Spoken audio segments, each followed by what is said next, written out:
কাজ করা এবং আসলে বড় বড় ক্ষমতায় বা বড় বড় পদে যারা আছেন এই সমস্ত জিনিসের দায়িত্ব শুধুমাত্র তাদের ব্যাপারটা এরকম না।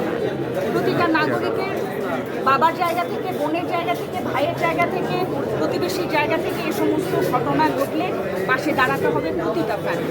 That's it. রায়টা এরকম হোক যাতে করে প্রতিটা মানুষ শিক্ষা নিতে পারে। এর ভিতরে ঘুরলেই বোঝা যাবে যে কেন এটার বিচার হচ্ছে না। ফ্যামিলির কারণে বিচার হয় না।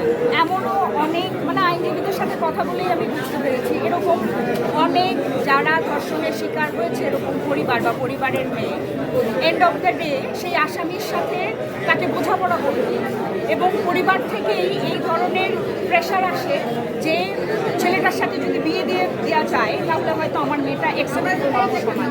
এটা কি সলিউশন হতে পারে? এটা কোনো পরিবারের চাওয়া হতে পারে?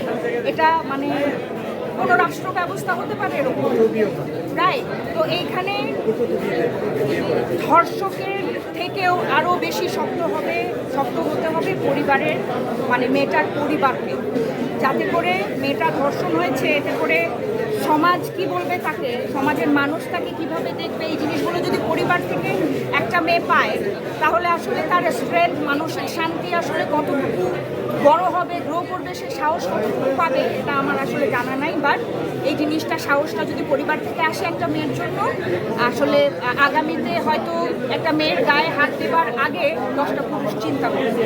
সো পরিবার থেকে এই জিনিসটা গ্রো করা উচিত। আপনার কি নাম? আপনার পরিচয়?